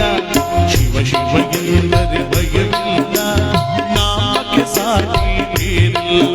ಶಿವನಾಮಕ್ಕೆ ಸಾಟಿ ಬೇರಿಲ್ಲ. ಶಿವ ಭಕ್ತನಿಗೆ ನರಕ ಇಲ್ಲ. ಶಿವ ಭಕ್ತನಿಗೆ ನರಕ ಇಲ್ಲ. ಜನುಮ ಜನುಮಗಳ ಪಾಪಿಲ್ಲ. ಶಿವ ಶಿವ ಎಂದರೆ ಭಯವಿಲ್ಲ, ನಾಮಕ್ಕೆ ಸಾಟಿ ಬೇರಿಲ್ಲ. ಶಿವನಾಮಕ್ಕೆ ಸಾಟಿ ಬೇರಿಲ್ಲ. ಶಿವನಾಮಕ್ಕೆ ನಿನಗೆ ಬೇರಿಲ್ಲ. ಆ ದುರ್ವಾಸಮನಿಗಳಾದಂಥವರು ದ್ವಾರಕ ನಗರದ ಕಡೆ ಬಂದಾಗ ದ್ವಾರಕದಲ್ಲಿದ್ದ ಯಾದವರೆಲ್ಲ ಸಂತೋಷಪಟ್ಟರು. ಎಂಥ ಪುಣ್ಯವಪ್ಪ ನಮ್ಮದು. ಒಂದು ಕಡೆ ಯಾವ ಭಗವಂತನಾದ ಶ್ರೀಕೃಷ್ಣ ಪರಮಾತ್ಮನ ದರ್ಶನ ಮಾಡುವ ಸದುಪಯೋಗ ಆದ್ರೆ, ಮತ್ತೊಂದು ಕಡೆ ಗುರುಗಳಾದ ದೊಡ್ಡ ಗುರುಗಳಾದಂಥ ದೂರ್ವಾಸಮನಿಗಳಂತ ಅವರ ಅನುಗ್ರಹ ಪಡೆಯುವಂತಾಯ್ತಲ್ಲ. ಈ ಗುರುಗಳ ಆಶೀರ್ವಾದ ಪಡೆಯಬೇಕು ಅಂತ ಪ್ರತಿಯೊಬ್ಬರು ತಮ್ಮ ತಮ್ಮ ಮನೆಗೆ ಕರ್ಕೊಂಡೋಗಿ ಅವರ ಪಾದ ಪೂಜೆಯನ್ನು ಮಾಡ್ತಾ, ಅವರ ಪಾದ ಪೂಜೆ ಮಾಡಿದ ತೀರ್ಥವನ್ನು ಸೇವನೆ ಮಾಡ್ತಾ ಇದ್ದಾರೆ, ಪುಣ್ಯವನ್ನು ಗಳಿಸ್ಕೋತಾ ಇದ್ದಾರೆ. ಹಾಗೆ ನಡೀತಿರುವ ಸಂದರ್ಭದಲ್ಲಿ ದ್ವಾರಕದಲ್ಲಿ ಕೃಷ್ಣನ ಭಕ್ತರು ಕೂಡ ಇದ್ರು, ಹಾಗೆ ಕೃಷ್ಣನಿಗೆ ವಿರುದ್ಧವಾದ ವ್ಯಕ್ತಿಗಳು ಕೂಡ ಇದ್ರಂತೆ. ಅಂದ್ರೆ ಒಳ್ಳೇದು ಅಂತ ಇದ್ಮೇಲೆ ಕೆಟ್ಟದಿರಲೇಬೇಕಲ್ಲ. ಸತ್ಯಕ್ಕೆ ಅಸತ್ಯ, ಮೋಸಕ್ಕೆ ಧರ್ಮ, ಆ ತರ ಒಳ್ಳೇದು ಕೆಟ್ಟದು ಎರಡು ಜಗತ್ತಲ್ಲಿ ಇದ್ದಾನೆ, ಅದು ಸಮಫಲವಾಗಿ ಕಾಣೋದು. ಈ ಕೃಷ್ಣನಿಗೆ ವಿರುದ್ಧವಾದ ಒಂದು ಗುಂಪಿತ್ತು ಅಂದಲ್ಲ, ಅದು ಯುವಕರ ಗುಂಪು. ಅವನಿಗೆ ಮಾಡಬಾರದ ಕೆಲಸಗಳನ್ನೆಲ್ಲ ಮಾಡ್ತಾ ಇದ್ರು, ವಿರುದ್ಧವಾಗಿ ನಡ್ಕೋತಾ ಇದ್ರು ಯುವಕರೆಲ್ಲ. ವಿಚಿತ್ರ ಏನು ಅಂದ್ರೆ, ಆ ಯುವಕರ ಗುಂಪಿನಲ್ಲಿ ಕೃಷ್ಣನ ಮಗನಾದ ಸಾಂಬನು ಕೂಡ ಸೇರ್ಕೊಂಡಿದ್ದಂತೆ. ಸಾಂಬ ಅಂದ್ರೆ ಕೃಷ್ಣನ ಹೆಂಡತಿ ಜಾಂಬವತಿ, ಜಾಂಬವತಿ ಮಗನಾದವನೇ ಸಾಂಬ. ಮಗನಿಗೆ ಅಪ್ಪನ ಕಂಡ್ರಾಗಲ್ಲ, ಇನ್ ಬೇರೆಯವ್ರ ಕಂಡ್ರೆಲ್ಲ ಆಗ್ಬೇಕು. ಆ ಮಗನು ಕೂಡ ಯುವಕರ ಗುಂಪಿನಲ್ಲಿ ಸೇರ್ಕೊಂಡಿದ್ದಲ್ಲ, ಅವರೆಲ್ಲ ಯುವಕರೆಲ್ಲ ಕೂತಿದ್ರು ಆ ಊರಲ್ಲಿ. ಈ ದುರ್ವಾಸನಗಳನ್ನ ಪಾದ ಪೂಜೆ ಮಾಡೋದನ್ನ ನೋಡ್ತಾ ಇದ್ರು ಜನರನ್ನ ನೋಡಿ. ಅವರೆಲ್ಲ ಬೈಕೋತಾರೆ, ನಮ್ಮ ಯಾದವರಿಗೆ ಜನಕ್ಕೆ ಬುದ್ಧಿ ಇಲ್ಲ ಅಂತ ಕಾಣುತ್ತೆ. ಎಲ್ಲೆಲ್ಲೂ ನಿಂತು ಎಷ್ಟೋ ದಿನ ಆಗಿ ಸ್ನಾನ ಮಾಡಿದೆ ಏನೋ ಗೊತ್ತಿಲ್ಲ, ಅಂತವನ್ನ ಕರ್ಕೊಂಡೋಗಿ ಪಾದ ಪೂಜೆ ಮಾಡಿ, ಪಾದ ಪೂಜೆ ಮಾಡಿ ನೀರು ಕುಡಿತಾವ್ರಲ್ಲ. ನಮ್ಮ ಯಾದವರಿಗೆ ಬುದ್ಧಿ ಬೇಡವಾ? ನಾವ್ಯಾರು? ಯಾದವರು. ನಮಗೆ ಯಾವ್ದೋ ಒಂದು ಘನತೆ ಗೌರವ ಅನ್ನುವುದಿದೆ. ನಾವ್ಯಾಕೆ ಬೇರೆಯವ್ರ ಕಾಲ ಬಿಡಬೇಕು? ಲೆಕ್ಕದ ಪ್ರಕಾರವಾಗಿ ಆ ದುರ್ವಾಸಮನಿನ ನಮ್ಮ ಪಾದ ಬೀಳಬೇಕು ಎಂತ ಮಾತಾಡ್ತವ್ರೆ. ಏನೇ ಆಗ್ಲಿ, ಆ ದುರ್ವಾಸಮನಿಗಳಿಗೆ ಒಂದು ಸರಿಯಾದ ಪಾಠ ಕಲಿಸಬೇಕು ಅಂತ ಎಲ್ಲ ಯೋಚನೆ ಮಾಡ್ಕೊಂಡ್ಬಿಟ್ರು. ಯಾವಾಗೆಲ್ಲ ಯೋಚನೆ ಮಾಡ್ಕೊಂಡ್ರು, ಏನ್ ಮಾಡೋದು, ಅವ್ರನ್ನ ಯಾವ ರೀತಿ ಮಂಕ್ ಬೂದಿ ಬರ್ಸೋದು, ಅವ್ರಿಗೆ ಸರಿಯಾದ ಪಾಠ ಕಲಿಸೋದು ಹೇಗೆ ಅಂತ ಎಲ್ಲ ಯೋಚನೆ ಮಾಡ್ಬೇಕಾದ್ರೆ ಒಬ್ಬ ಹೇಳದಂತೆ, ನೋಡಿ ಒಂದ್ ಕೆಲಸ ಮಾಡೋಣ, ಆ ಗುರುಗಳು ಏನ್ ಹೇಳ್ತಾರೋ ಅದೇ ಆಗುತ್ತಂತೆ, ಅವ್ರು ಹೇಳಿದ್ದೆಲ್ಲ ಸತ್ಯ ಆಗುತ್ತಂತೆ. ಈಗ ನಾವೇನ್ ಮಾಡೋಣ ಅಂದ್ರೆ, ಅವರು ಹೇಳಿದ್ದೆಲ್ಲ ಸತ್ಯವಾಗಲ್ಲ, ಅವರು ಸುಳ್ಳು ಹೇಳೋದನ್ನ ಜನಕ್ಕೆ ನಂಬಿಸ್ಬೇಕು ಅಂದ್ರೆ ನಾವು ಒಂದು ನಾಟಕ ಆಡಿ ಅವರನ್ನ ಸೋಲಿಸ್ಬೇಕು. ಹೇಗಯ್ಯ ಅದು? ಹೇಗ್ ಸೋಲ್ಸಕ್ಕಾಗತ್ತೆ? ಅದಕ್ಕೂ ಒಂದು ಉಪಾಯ ಇದೆ. ನಮ್ಮ ಗುಂಪಿನಲ್ಲೇ ಒಬ್ಬ ಹುಡುಗನಿಗೆ ಹೆಣ್ಣಿನ ಸೀರೆ ಉಡಿಸಿ ಅಲಂಕಾರ ಮಾಡಿಸ್ಬಿಡೋಣ. ಆ ಗುರುಗಳ ಹತ್ರ ಕರ್ಕೊಂಡು ಹೋಗೋಣ. ಗುರುಗಳೇ, ಇವಳು ನಮ್ಮ ಗುಂಪಿನಲ್ಲಿರುವಂತ ಒಬ್ಳು ಹೆಣ್ಮಗಳು, ಇವಳಿಗೆ ಮುಂದೆ ಮದುವೆ ಆದಾಗ ಗಂಡಾಗುತ್ತೋ ಹೆಣ್ಣಾಗುತ್ತೋ ಅನ್ನೋ ಚಿಂತೆ ಕಾಡ್ತಾ ಇದೆ, ನೀವು ಅದಕ್ಕೆ ಏನಾದ್ರೂ ಒಂದು ಸರಿಯಾದ ಉಪಾಯ ಕೊಡಿ ಅಂತ ಆ ಗುರುಗಳನ್ನ ಕೇಳೋಣ. ಆಗ ಗುರುಗಳು, ಇವಳು ಹೆಣ್ಣಲ್ಲಪ್ಪ ಗಂಡು ಅಂತ ಹೇಳ್ಬಿಟ್ರೆ ನಾವೇ ಕಾಲು ಬಿದ್ದು ಬಿಡೋಣ. ಏನಾರು ಅವರು ಸುಳ್ಳು ಹೇಳ್ಬಿಟ್ರು ಹುಟ್ಟುದ್ದು ಬೆಳೆದು ಎಲ್ಲ ತೋರಿಸ್ಬಿಡೋ, ಏನಂತೀರಾ? ಬಹಳ ಒಳ್ಳೆ ಉಪಾಯನೇ. ಈಗ ಆ ಹೆಣ್ಣಿನ ಅಲಂಕಾರ ಮಾಡ್ಕೊಳ್ಳೋರು ಯಾರು? ನಮ್ಮ ಗುಂಪಿನಲ್ಲಿ ಯಾರು ಮಾಡ್ಕೋತಾರೆ? ಆ ಗ್ರಹಚಾರ ಕೆಟ್ಟ ಕೃಷ್ಣನ ಮಗನಾದ ಸಾಂಬ ಹೇಳ್ತಾನಂತೆ, ನೀವ್ಯಾರು ಅಲಂಕಾರ ಮಾಡ್ಕೊಂಡು ಅವ್ರನ್ನ ಪರೀಕ್ಷೆ ಮಾಡಬೇಡಿ, ನಾನೇ ಅಲಂಕಾರ ಮಾಡಿಕೊಂಡು ಆ ಗುರುಗಳ ಬಂಡವಾಳನ ಬಯಲು ಮಾಡ್ತೀನಿ ಇವತ್ತು ಅಂತ. ಪಕ್ಕದಲ್ಲಿದ್ದವರಲ್ಲ, ನೀನೇ ಆಗ್ಬೇಕಣಯ್ಯ, ಯಾಕೆಂದ್ರೆ ನೀನ್ ಮಾಡಿದ್ರೆ ತಾನು ನಿಮ್ಮ ಅಪ್ಪನಾದ ಕೃಷ್ಣನಿಗೆ ಅದು ತಟ್ಟೋದು, ನೀನೇ ಸರಿಯಾದ ವ್ಯಕ್ತಿ ಅಂತ ಸಾಂಬನಿಗೆ ಹೆಣ್ಣಿನ ಅಲಂಕಾರವನ್ನು ಮಾಡಿಸ್ತಾ ಇದ್ದಾರೆ. ಸೀರೆ ಉಡಿಸಿ, ಹೂ ಮುಡಿಸಿ, ಕೈಗಳ ಬಡ ಹಾಕಿ ಎಲ್ಲಾ ರೀತಿ ಅಲಂಕಾರ ಮಾಡಿ, ಅನುಮಾನವೇ ಬರಬಾರದು ಇವನು ಗಂಡು ಅಂತ ಆ ರೀತಿ ಅಲಂಕಾರ ಮಾಡಿಬಿಟ್ರು ಸಾಂಬನನ್ನ. ಹೆಣ್ಣಿನ ರೀತಿಯಲ್ಲಿ ಅಲಂಕಾರ ಮಾಡಿ ಸಾಂಬನನ್ನ ಆ ದೂರ್ವಾಸ ಮುನಿಗಳ ಹತ್ರ ಕರ್ಕೊಂಡ್ ಬರ್ತಾ ಇದ್ರೆ, ದೂರ್ವಾಸ ಮುನಿಗಳು ಜ್ಞಾನವಂತರು, ಎಲ್ಲ ತಿಳಿದವರು. ಅವರು ದೂರದಲ್ಲಿ ಬರ್ತಿರೋರನ್ನ ನೋಡಿ ಹೇಳ್ತಾರೆ, ಅಯ್ಯಯ್ಯೋ ಕೃಷ್ಣ, ನಿನ್ನ ಸನ್ನಿಧಿ ಬಂದ್ರು ಈ ದುಷ್ಟರ ಕಾಟ ತಪ್ಪಲಿಲ್ವಲ್ಲಪ್ಪ, ನನಗೆ ನನ್ನನ್ನೇ ಪರೀಕ್ಷೆ ಮಾಡಕ್ ಬರ್ತಾವ್ರಲ್ಲ ನಿನ್ನ ಜನ. ನೋಡೋಣ ಅದೇನಾಗುತ್ತೆ ಅಂತ ದುರ್ವಾಸ ಮುನಿಗಳು ಮೌನರಾಗಿ ಕುಳಿತಿರ್ಬೇಕಾದ್ರೆ ಇವರೆಲ್ಲ ಬಂದ್ರು. ಗುರುಗಳೇ ನಮಸ್ಕಾರ, ನಿಂತ್ಕೋಬೇಕು. ಯಾರಪ್ಪ ನೀವೆಲ್ಲ? ನಾವೆಲ್ಲ ಇದೇ ಗ್ರಾಮದವರು ಗುರುಗಳೇ, ನೀವು ತಿಳಿದವರು, ದೊಡ್ಡ ಜ್ಞಾನಿಗಳು, ಇಂದು ಮುಂದೆ ಏನಾಗುತ್ತೆ ಅನ್ನೋದೆಲ್ಲ ಹೇಳೋರಂತೆ. ಅದಕ್ಕೆ ನಿಮ್ಮ ಹತ್ರ ಒಂದು ಸಮಸ್ಯೆ ತಗೊಂಡ್ಬಂದಿದ್ದೀವಿ, ದಯಮಾಡಿ ಪರಿಹಾರ ಕೊಡಿ. ಸಮಸ್ಯೆನಾ? ಏನ್ರಪ್ಪ ಅದು ನಿಮ್ಮ ಸಮಸ್ಯೆ? ಏನಿಲ್ಲ ಗುರುಗಳೇ, ನಮ್ಮ ಗುಂಪಿನಲ್ಲಿ ಒಬ್ಬಳು ಹೆಣ್ಣುಮಗಳಿದ್ದಾಳೆ, ಅವಳಿಗೆ ಏನು ಚಿಂತೆ ಅಂದ್ರೆ ಮುಂದೆ ಮದುವೆ ಆದಾಗ ಅವಳಿಗೆ ಗಂಡಾಗುತ್ತೋ ಹೆಣ್ಣಾಗುತ್ತೋ ಅನ್ನೋ ಚಿಂತೆ ಕಾಣ್ತಾ ಇದೆಯಂತೆ. ನೀವು ಅದು ಏನಾಗುತ್ತೆ ಅಂತ ಸರಿಯಾಗಿ ಹೇಳ್ಬಿಟ್ರೆ ಅವಳು ನೆಮ್ಮದಿಯಾಗಿರ್ತಾಳೆ, ನಮಗೂ ಸಂತೋಷ ಆಗುತ್ತೆ. ಏನ್ ಹೇಳ್ತೀರಾ? ಏನು, ನಿಮ್ಮ ಗುಂಪಿನಲ್ಲಿ ಒಬ್ಬಳು ಹೆಣ್ಮಗಳಿದ್ದಾಳ, ಕರೆಸಿ ನೋಡೋಣ. ಸ್ವಲ್ಪ ತಾಳಿ ಗುರುಗಳೇ ಅಂತ ಅಲ್ಲಿ ಸಾಂಬನನ್ನು ಅಲಂಕಾರ ಮಾಡಿದ್ರಲ್ಲ, ಅವ್ರನ್ನ ಕರ್ಕೊಂಡ್ ಬಂದ್ರು. ಅವಳನ್ನ ಮುಂದೆ ನಿಲ್ಸಿದ್ರು. ಗುರುಗಳೇ, ಇವಳೇ ಹೆಣ್ಮಗಳು, ಎಷ್ಟು ಚೆನ್ನಾಗಿದ್ದಾಳಲ್ವಾ ನೋಡಿ, ಇವಳಿಗೆ ಮದುವೆ ಮುಂದೆ ಮದುವೆ ಆದಾಗ ಗಂಡಾಗುತ್ತೋ ಹೆಣ್ಣಾಗುತ್ತೋ ನೋಡಿ ಹೇಳೋಣ. ಗುರುಗಳು ಕೇಳಿದ್ರು, ಇವಳಿಗ? ಹೂ ಗುರುಗಳೇ, ಸಂದೇಹ ಬೇಡ, ಇವಳೇ, ಅದೇನಾಗತ್ತೆ ಅಂತ ಹೇಳಿ. ಮನಸ್ಸಿನಲ್ಲಿ ದುರ್ವಾಸ ಮುನಿಗಳು, ಕೃಷ್ಣ ನಿನ್ನ ಮಗನೇ ನನ್ನನ್ನು ಪರೀಕ್ಷೆ ಮಾಡಕ್ ಬಂದವನಲ್ಲಪ್ಪ, ಏನಪ್ಪ ನಿನ್ನ ಲೀಲೆ, ನೀನೇನು ಮಾತಾಡ್ತಾ ಇಲ್ಲ ಅಂದ್ರೆ ನನ್ನ ಕೆಲಸ ನಾನು ಮಾಡಬೇಕು ಅಂತ ಕಾಣುತ್ತೆ. ಆಗಲಿ ಬಿಡುವಂತ ದುರ್ವಾಸಮನುಗಳು ಕೂಡ ಮನಸ್ಸಿನಲ್ಲಿ ಕೃಷ್ಣನ್ ನೆನ್ಸ್ಕೊತಾ ಇದ್ರೆ ಇವರೆಲ್ಲ ಕೇಳೋದು, ಯಾಕೆ ಗುರುಗಳು ಸುಮ್ಮನಾಗ್ಬಿಟ್ರೆ, ಬೇಗ ಹೇಳಿ ಇವಳು ಗಂಡಾಗುತ್ತೋ ಹೆಣ್ಣಾಗುತ್ತೋ ಮುಂದೆ. ಕೋಪ ಬಂದ್ಬಿಡ್ತು ದುರ್ವಾಸಮನುಗಳಿಗೆ. ಅಯ್ಯೋ ಪಾಪಿಗಳ, ಒಂದು ಗಂಡಿಗೆ ಹೆಣ್ಣಿನ ಅಲಂಕಾರ ಮಾಡಿ ಅವತರಿಸಿ ಅಲಂಕಾರ ಮಾಡಿ ಕರ್ಕೊಂಡ್ ಬಂದ್ಬಿಟ್ಬಿಟ್ಟ ತಕ್ಷಣ ನಾನು ಮರೆತು ಬಿಡ್ತೀನಿ, ನನಗೆಲ್ಲ ಗೊತ್ತಾಗಲ್ಲ ಅನ್ಕೊಂಡ್ಬಿಟ್ಟಿದ್ದೀರಾ? ಒಂದು ಮಾತು ನೆನಪಿಟ್ಕೊಳ್ಳಿ, ಯಾವ ಗಂಡಸಿಗೆ ಹೆಣ್ಣಿನ ಅಲಂಕಾರ ಮಾಡ್ಕೊಂಡ್ಬಂದು ನನ್ನನ್ನು ಪರೀಕ್ಷೆ ಮಾಡಿ ನೋಡಿದ್ರು, ಇದಕ್ಕೆ ಪರಿಹಾರ ಪ್ರಾಯಶ್ಚಿತ ಏನು ಗೊತ್ತಾ? ಇವಳು ಗಂಡು ಹೆಣ್ಣಲ್ಲ ನಿಜ, ಆದರೆ ಇವನ ಹೊಟ್ಟೆಯಲ್ಲಿ ಒಂದು ಒನಕೆ ಹುಟ್ಟುತ್ತೆ. ಆ ಒನಕೆಯಿಂದ ನಿಮಗೆ ಹಿಡಿ ಯಾದವ ಕುಲವೇ ನಾಶವಾಗುತ್ತೆ ಅಂತ ಶ್ಲೋಕ ಬಂತು ಗುರುಗಳು. ಅವರೆಲ್ಲ ನಗದ್ರು. ಈ ಗುರುಗಳಿಗೆ ಮಾಡ ಕೆಲಸ ಇಲ್ಲ. ಗಂಡಸನ ಹೊಟ್ಟೆಯಲ್ಲಿ ಒಂದು ಒನಕೆ ಹುಟ್ಟುತ್ತಂತೆ, ಆ ಒನಕೆಯಿಂದ ನಮ್ಮ ಕುಲನೇ ನಾಶ ಆಗುತ್ತಂತೆ. ಗುರುಗಳೇ ಹೋಗ್ರಿ ಆ ಕಡೆಗೆ. ಹೌದಾ? ಒಂದು ಸಾರಿ ನೀವು ಅವನಿಗೆ ತೋರಿಸಿರುವಂತ ಸೀರೆನ ತೆಗೆದು ನೋಡಿ, ನಿಮಗೆ ಎಲ್ಲ ಗೊತ್ತಾಗುತ್ತೆ ಅಂದ್ರು ಗುರುಗಳು. ಹೌದಾ? ಸಂಬ ತೆಗಿಯೋ ಸೀರೆನ. ಇವ್ರ ಮಾತು ಕೇಳ್ಬೇಡ, ನೀ ತೆಗಿ ಸೀರೆನ ಅಂತ ಬಟ್ಟೆನ ತೆಗಿತಾ ಇದ್ರೆ ಇದ್ದಕ್ಕಿದ್ದ ಹಾಗೆ ಬಟ್ಟೆಯಿಂದ ಒಂದು ಒನಕೆ ಬಿದ್ದೋಯ್ತು ಕೆಳಗಡೆಗೆ. ಇವ್ರಿಗೆಲ್ಲ ಆಶ್ಚರ್ಯ ಆಗೋಯ್ತು. ಏನಿದು, ನಾವು ಇವನಿಗೆ ಅಲಂಕಾರ ಮಾಡ್ಬೇಕಾದ್ರೆ ಕಾಣಲೇ ಇಲ್ಲ, ಒನಕೆ ತುಂಡು ಹುಟ್ಟುತ್ತಲ್ಲ. ಹಾಗಾದ್ರೆ ಗುರುಗಳು ಹೇಳೋ ಶಾಪ ತಟ್ಟುತ್ತಾ? ಗುರುಗಳೇ, ಇದೇನು ಗುರುಗಳ ವಿಚಿತ್ರ? ವಿಚಿತ್ರವಲ್ಲ, ನೀವು ಮಾಡಿಕೊಂಡ ಕರ್ಮ. ಯಾವ ಗುರುಗಳನ್ನು ಅಪಮಾನ ಮಾಡಿ ಅವಮಾನಿಸಿದರೋ ಅದಕ್ಕೆ ಸಿಕ್ಕಂತ ಪ್ರತಿಫಲವೇ ಇದು. ಅನುಭವಿಸಿ, ನಿಮ್ಮ ಕುಲ ನಾಶ ಆಗುವುದಲ್ಲಿ ಯಾರು ತಪ್ಪಿಸೋಕಾಗಲ್ಲ. ಇದೇ ನಿಮಗೆ ಸರಿಯಾದ ಶಿಕ್ಷೆ ಅಂತ ಜೈ ಶಿವಶಂಕರ ಅಂತ ಪಟ್ಟಣ ಮಾಯವಾಗೋದ್ರು ಗುರು. ಇವ್ರಿಗೆಲ್ಲ ಭಯ ಬಂದ್ಬಿಡ್ತು. ಅಯ್ಯೋ, ನಾವು ತಪ್ಪು ಮಾಡ್ಬಿಟ್ಟು ಕೊಂಡ್ರು. ಬಂದಿರೋ ಗುರುಗಳ ಹತ್ರ ಆಶೀರ್ವಾದ ಪಡ್ಕೊಳ್ಳದೆ ಅವರನ್ನ ಪರೀಕ್ಷೆ ಮಾಡಕ್ ಹೋಗಿ ನಮ್ಮ ಸಾವನ್ನ ನಾವೇ ಹತ್ರ ತಂದ್ಕೊಂಡ್ಬಿಟ್ಟವಲ್ಲ. ಈಗ ಏನು ಮಾಡೋದು, ಏನ್ರ ಮಾಡೋದು? ಇನ್ನೊಬ್ಬ ಹೇಳ್ತಾ ನೋಡಿ, ಇನ್ನು ನಮ್ಮನ್ನು ಕಾಪಾಡೋನು ಆ ಜಗನ್ನಾಟಕ ಸೂತ್ರಧಾರಿಯ ಕೃಷ್ಣ ಒಬ್ಬನೇ. ಬನ್ನಿ ಅವನ ಹತ್ರಕ್ಕೆ ಓಡೋಗಿ ಅವನನ್ನು ಬೇಡೋಣ ಅಂತ ಒನಕೆ ತುಂಡಿನೆತ್ಕೊಂಡು ಯುವಕರೆಲ್ಲ ಬರ್ತಾವ್ರೆ ದ್ವಾರಕದ ಅಂತಃಪುರಕ್ಕೆ, ಕೃಷ್ಣನ ಬಳಿಗೆ, ಆ ಪರಮಾತ್ಮ ಬೇಡೋದಕ್ಕೆ. ರಂಗ ವಿಠಲ ರಂಗ ಪಾಂಡುರಂಗ ಎಲ್ಲಿ ಮರೆಯಾದೆ ಪಾಂಡುರಂಗ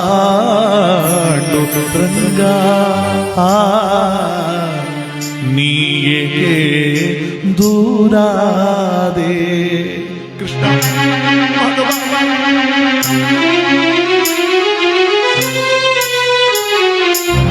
ಎಲ್ಲಿ ಮರೆಯಾದೆ ವಿಠಲ ದೂರಾದೆ ರಂಗ ದೂರಾದೆ ಎಲ್ಲಿ ಮರೆಯಾದೆ. ಪಾಂಡುರಂಗ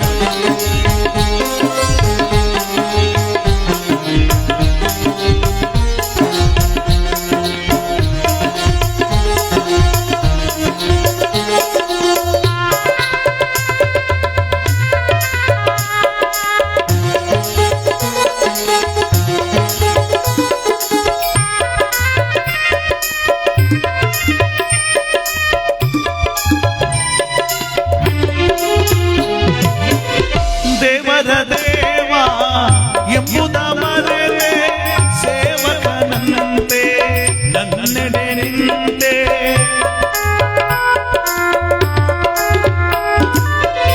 ದೇವರ ದೇವ ಎಂಬುದ ಮರೆತೆ ಸೇವಕನಂತೆ ನನ್ನೆಡೆ ನಿಂತೆ.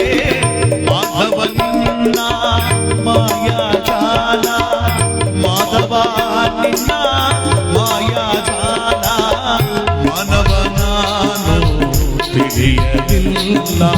ವಿಠಲ ರಂಗ ಎಲ್ಲಿ ಮರೆಯಾದೆ ವಿಠಲ ಏಕೆ ದೂರಾದೆ ರಂಗ ಏಕೆ ದೂರಾದೆ ಎಲ್ಲಿ ಮರೆಯಾದೆ.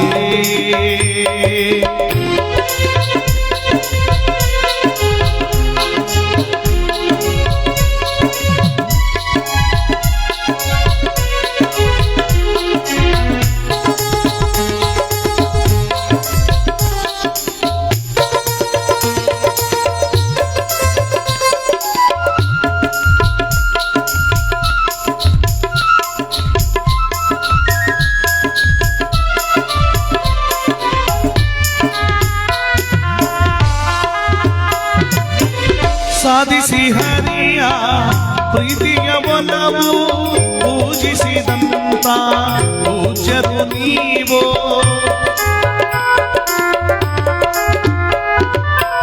ಸಾಧಿಸಿ ಹರಿಯ ಪ್ರೀತಿಯ ಒಲವು ಪೂಜಿಸಿದಂತ ಪೂಜ್ಯರು ನೀವು. ಬಲ್ಲಿರಿ ಅವನ ಅಂತರಂಗ, ಬಲ್ಲಿರಿ ಅವನ ಅಂತರಂಗ, ಎಲ್ಲಿ ಹರಿಯೇ ಪಾಂಡುರಂಗ ವಿಠಲ ರಂಗ. ಎಲ್ಲಿ ಮರ್ಯಾದೆ ವಿಠಲ ನೂರಾರಿ ರಂಗ ನೂರಾರಿ, ಎಲ್ಲಿ ಮರ್ಯಾದೆ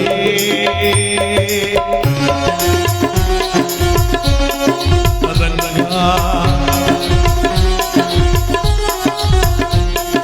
ಎತ್ತಲೀಗ ಕತ್ತಲಾಯ್ತು ಗೊತ್ತಾಗದಾಯ್ತು ವಿಠಲ, ಮುತ್ತಂತ ನಿನ್ನ ಕೈ ತುತ್ತು ತಿನ್ನು ಹೊತ್ತಾಯ್ತು ಬಾನು ವಿಠಲ. ಬತ್ತಿರು ಬದುಕ ಹಚ್ಚಿಸಿ ಬೆಳಕ ಹೆಚ್ಚಿಸಿ ಕಾಯು ವಿಠಲ. ಪಾಂಡುರಂಗ ಎನ್ನವಳಂತೆ ನೀನೆತ್ತಿಕೊಂಡು ನನ್ನತ್ತ ನೋಡು ವಿಠಲ.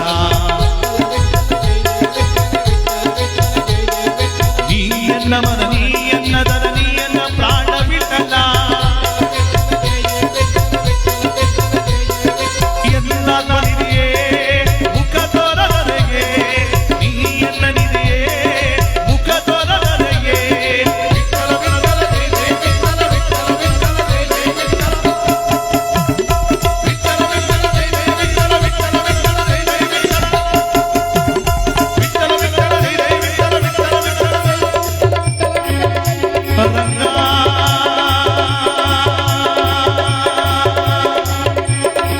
ವಿಠಲ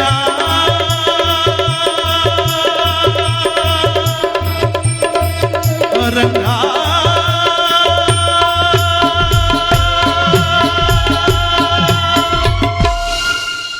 ಭಕ್ತಿಯಿಂದ ಪಾಂಡುರಂಗನಾದ್ರೆ ಪರಮಾತ್ಮನಾದ ಕೃಷ್ಣನ ಸ್ಮರಣೆ ಮಾಡಿಕೊಂಡು ಒಡಗಿದ್ರೆ ಜೋರ ಹೊರಡು, ಸ್ವಲ್ಪ ಜೋರ ಹೊಡಿರಿ, ಬಲವಂತದ ಮೇಲೆ ಹೊಡಿಬೇಡಿ ಅಷ್ಟೇ. ಇಲ್ಲ, ಭಗವಂತನ ಒಂದು ಪುಣ್ಯ ಅಂದ್ರೆ ಇದರ ಅರ್ಥ ಏನು ಅಂದ್ರೆ ಸಂಕಟ ಬಂದಾಗ ವೆಂಕಟರಮಣ ಅಂದ್ರೆ ನಾವು ಕಷ್ಟ ಬಂದಾಗ ದೇವ್ರ ಹತ್ರ ಬರ್ತೀವಿ ಹೊರತು ಸುಖವಾಗಿದ್ದಾಗ ದೇವ್ರನ್ನೇ ಮರ್ತು ಬಿಡ್ತಾನೆ ಮನುಷ್ಯ. ಏನಾರ ಒಂದು ಕಷ್ಟ ಇದ್ರೆ ತಾನೆ ಭಗವಂತ ನನಗೆ ಈ ಕಷ್ಟದಿಂದ ದೂರ ಮಾಡುವಂತ ದೇವ್ರ ಹತ್ರಕ್ಕೆ ಹೋಗೋದು. ಏನೂ ಕಷ್ಟ ಇಲ್ಲ ಅಂದ್ರೆ ದೇವ್ರಿಗೆ ಎಲ್ಲಿ ಕೈ ಮುಗಿತಾನೆ, ದೇವ್ರನ್ನ ಮರ್ತೇ ಬಿಡ್ತಾನೆ. ಅದಕ್ಕೆ ಪ್ರತಿಯೊಬ್ಬರು ಜೀವನದಲ್ಲೂ ಏನಾರ ಒಂದು ಕಷ್ಟನೋ ಸಂಕಟನೋ ಕೊಟ್ಟೇ ಇರ್ತಾನೆ ಭಗವಂತ, ನಾನು ನೆನೆಸ್ಕೊಳ್ಳಿ. ಅದಕ್ಕೆ ನೋಡಿ ಆ ಭಗವಂತನನ್ನ ನಾವು ಅನುಗಾಲ ನೆನೆಸ್ಕೊತಾ ಇರಬೇಕು. ಯಾಕೆಂದ್ರೆ ನಾ ಕಥೆಯ ಮೊಟ್ಟ ಮೊದಲು ಹೇಳಿದೆ, ನಮ್ಮ ತಬಲವಾದನದನ್ನು ನುಡಿಸ್ತಿರುವಂತಹ ಒಂದು ವಾದನ ಒಂದು ಪ್ರಾಣಿ ಚರ್ಮ, ಅದ್ರ ಬದುಕಿದ್ರು ಬೆಲೆ ಸತ್ತರು ಬೆಲೆ, ಅದನ್ನ ದೇವರು ಅಂತ ಪೂಜೆ ಮಾಡ್ತಾ ಇದೀವಿ ಇವತ್ತು ಅಂತ.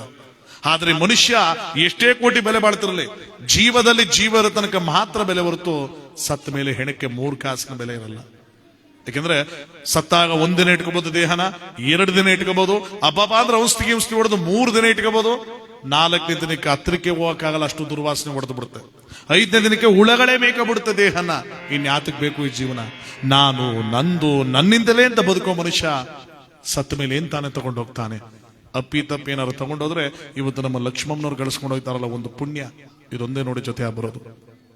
ಶರಣರ ಗುಣವ ಮರಣದಲ್ಲಿ ನೋಡೋದು ದೊಡ್ಡವರು ಹೇಳುವಾಗೆ ಒಬ್ಬ ವ್ಯಕ್ತಿ ಗುಣವನ್ನ ಅವನ ಸತ್ತಾಗ ನೆನೆಸ್ಕೊಳ್ಳುವ ರೀತಿಯನ್ನು ನೋಡಿ ಕಲಿ. ಇವತ್ತು ಬಂಧು ಬಾಂಧವ ಮಕ್ಕಳು ಹೆಣ್ಣುಮಕ್ಕಳು ಸೊಸೆಯಂದರು ಎಲ್ಲರೂ ಕೂಡ ಇದ್ದಾರೆ, ಆ ತಾಯಿ ಒಬ್ಬರಿಲ್ಲ. ಯಾಕಂದ್ರೆ ಇದ್ದಾಗ ನಮಗೆ ವ್ಯಕ್ತಿ ಬೆಲೆ ಗೊತ್ತಾಗಲ್ಲ, ಸತ್ ಮೇಲೆ ನಮ್ಮ ದೂರ ಮಾಡ್ಕೊಂಡ್ಮೇಲೆ ಆ ವ್ಯಕ್ತಿನ ನಾವು ನೆನೆಸ್ಕೊಂಡು ದುಃಖ ಪಟ್ಟರು ಮತ್ತೆ ಸಿಗಲ್ಲ. ಮನೆಗೆ ಹಿರಿದಾಗಿ ಬಾಳಿದ ಜೀವ ಅದು ಇವತ್ತು ನಮ್ಮಿಂದ ಕಣ್ಮರಿಯಾಗಿ ಹೋಗಿದ್ದಾರೆ. ಆದರೆ ಆ ತಾಯಿ ನಮ್ಮ ಜೊತೆಗಿಲ್ಲದಿದ್ರು ಅವರ ನೆನಪು ಸದಾ ನಮ್ಮ ಜೊತೆಗಿರುತ್ತೆ, ಯಾವತ್ತೂ ಕಣ್ಮರಿ ಆಗಲ್ಲ. ಜೊತೆಗಿರದ ಜೀವ ಎಂದೆಂದಿಗೂ ಜೀವಂತ ಅನ್ನುವಾಗಿ ಆ ತಾಯಿ ನಮ್ಮ ಜೊತೆಗಿಲ್ಲ, ಆದ್ರೆ ಅವ್ರ ನೆನಪು ಪ್ರತಿಯೊಬ್ಬರ ಕುಟುಂಬದವರ ಮನಸ್ಸಿನಲ್ಲಿ ಸದಾ ತುಂಬಿರುತ್ತೆ. ನಮ್ಮ ಎಲ್ಲಾ ಕೆಲಸಗಳಿಗೂ ಕೂಡ ತಾಯಿ ಆಶೀರ್ವಾದ ಇರುತ್ತೆ, ಆ ತಾಯಿ ನಮ್ಮನ್ನು ಕಾಪಾಡ್ತಾರೆ. ಅದಕ್ಕೆ ಜೀವನದಲ್ಲಿ ಬದುಕಿರುವ 4 ದಿವಸದ ಜಂಜಾಟದಲ್ಲಿ ಹುಟ್ಟು ಒಂದು ದಿನ, ಯೌವನ ಒಂದು ದಿನ, ಮುಪ್ಪು ಒಂದು ದಿನ, ಕೊನೆಗೆ ಸಾವು ಒಂದು ದಿನ. ಹುಟ್ಟು ಸಾವು ಒಂದೊಂದು ದಿನ ಕಳೆದೋಯ್ತು ಬುಟ್ಟಾಕಿ. ಇನ್ನೆರಡು ದಿನ, ಅದರಲ್ಲಿ ಮುಪ್ಪು ಅಂದ್ರೆ ವಯಸ್ಸಾದ ಕಾಲ, ನಾವೇನ್ ಸಾಧನೆ ಮಾಡಕ್ಕಾಗಲ್ಲ. ಇನ್ನು ಯೌವನ ಅನ್ನೋ ಒಂದು ದಿನ ಇದೆಯಲ್ಲ, ಒಂದು ದಿನದಲ್ಲಾದ್ರೂ ಭಗವಂತನ ಸ್ಮರಣೆ ಮಾಡಿದಾಲೆ ಈ ಮನುಷ್ಯ ಜನ್ಮಕ್ಕೊಂದು ಅರ್ಥ ಸಿಗೋದು. ಯಾಕಂದ್ರೆ ಸಾವು ಯಾರನ್ನು ಕೂಡ ಬಿಟ್ಟಿದ್ದಿಲ್ಲ ಅನ್ನೋದಕ್ಕೆ ಮೊನ್ನೆ ತಾನೇ ನಮ್ಮನ್ನ ಹಗಲಿದ ಮಹಾತಾಯಿ ಎಸ್ ಜಾನಕಮ್ಮನವರು, ಅವ್ರನ್ನೇ ಸಾವು ಬಿಡ್ಲಿಲ್ಲ.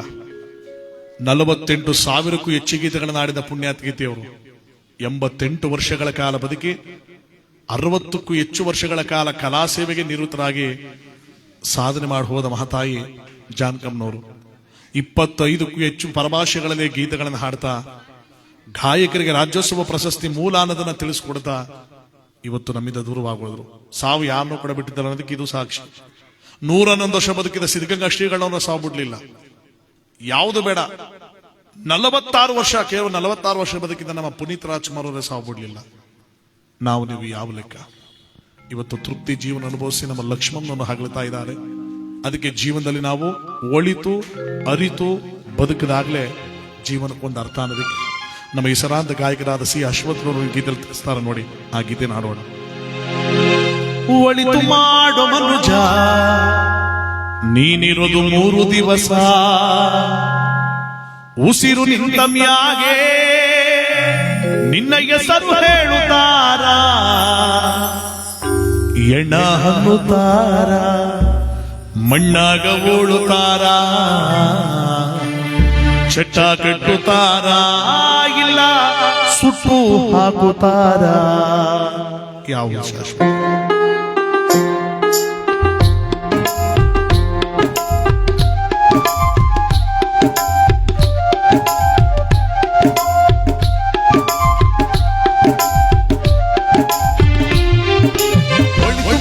ಮನುಜ ನೀನಿರುವುದು 3 ದಿವಸ, ಒಳಿತು ಮಾಡೋ ಮನುಜ ನೀನಿರುವುದು 3 ದಿವಸ, ಉಸಿರು ನಿಂತ ಮ್ಯಾಗೆ ನಿನ್ನ ಹೆಸರು ಹೇಳುತ್ತಾರ, ಉಸಿರು ನಿಂತ ಮ್ಯಾಗೆ ನಿನ್ನ ಹೆಸರು ಹೇಳುತ್ತಾರ, ಎಣ್ಣ ಹನ್ನುತ್ತಾರ, ಮಣ್ಣಾಗ ಉಳುತ್ತಾರ, ಚಟ್ಟ ಕಟ್ಟುತ್ತಾರ, ಇಲ್ಲ ಸುಟ್ಟು ಹಾಕುತ್ತಾರ. ಮನುಜ ನೀನಿರುವುದು 3 ದಿವಸ, ಒಳಿತು ಮಾಡೋ ಮನುಜ ನೀನಿರುವುದು 3 ದಿವಸ.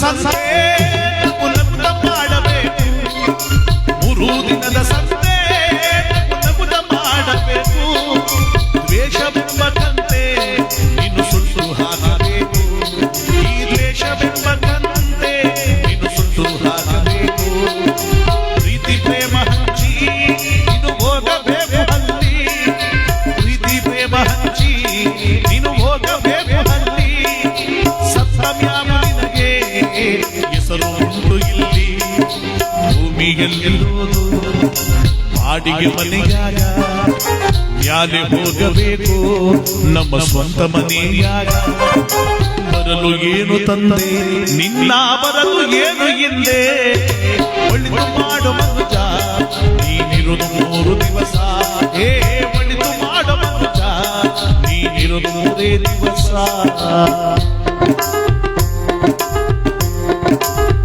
ಆಹಾ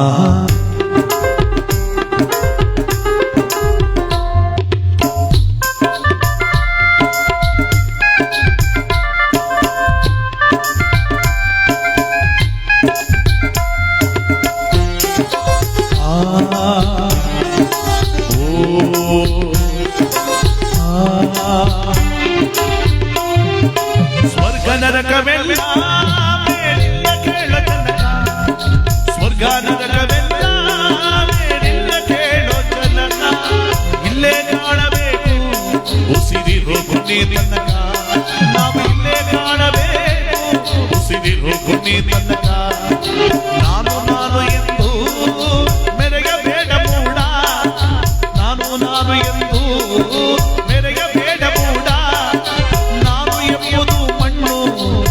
ಮರೆತು ಹೋಗಬ್ಯಾಡ ದ್ವೇಷವೆಂಬ ವಿಷವ ಕುಡಿಯಬೇಡ ಮೋಡ ಪ್ರೀತಿ ಅಮೃತವ ಒಮ್ಮೆ ಸವಿದು ನೋಡ ಮನುಜನಾಗಿ ಬಾಳ ಅದುವೇ ಸ್ವರ್ಗ ಕಾಣ ಕೇಳ ಒಳಿತು ಮಾಡು ಮನುಜ ನೀನಿರುವುದು 100 ದಿವಸ ಉಸಿರು ನಿಂತ ಮ್ಯಾಗೆ ನಿನ್ನ ಹೆಸರು ಹೇಳುತ್ತಾರ ಎಣ್ಣ ಹಣ್ಣುತ್ತಾರ ಮಣ್ಣಾಗ ಉಳುತ್ತಾರ ಚಡ್ಡ ಕಟ್ಟುತ್ತಾರ ಇಲ್ಲ ಸುತ್ತು ಹಾಕುತ್ತಾರ ಒಳಿತು ಮಾಡು ಮನುಜ ನೀನಿರುವುದು 100 ದಿವಸ ಒಳಿತು ಮಾಡು ಮನುಜ ನೀನಿರುವುದು 100 ದಿವಸ ನೀನಿರುವುದು 100 ದಿವಸ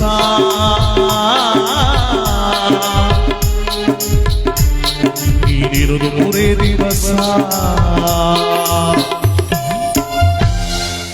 ಈ ಗೀತೆ ನಮಗೆಲ್ಲ ಅರ್ಥ ಮಾಡಿಸ್ಬಿಡುತ್ತೆ ಯಾವುದು ನಮ್ಮದಲ್ಲ. ಭಗವಂತನಿಚ್ಛೆ ಮುಂದೆ ನಮ್ಮದೇನು ನಡೆಯಲ್ಲ. ಇವತ್ತವರು ನಾಳೆ ನಾವು ನಾಳಿದ್ದೀವಿ ಅಷ್ಟೇ ಜೀವನ. ಎಷ್ಟು ದಿನ ಬದುಕ್ತೀವಿ ಅನ್ನೋದು ಮುಖ್ಯ ಅಲ್ಲ, ಎಷ್ಟು ದಿನ ಬದುಕಿ ನಾವೇನನ್ನು ಗಳಿಸಿ ಹೋಗ್ತೀವಿ ಅನ್ನೋದು ಬಹಳ ಮುಖ್ಯ. ಇವತ್ತು ನಮ್ಮೆಲ್ಲರ ಪ್ರೀತಿ ವಿಶ್ವಾಸವನ್ನ ತಾಯಿ ಗಳಿಸಿ ಭಗವಂತನ ಮೋಕ್ಷಸ್ಥರಾಗ್ತಾ ಇದ್ದಾರೆ.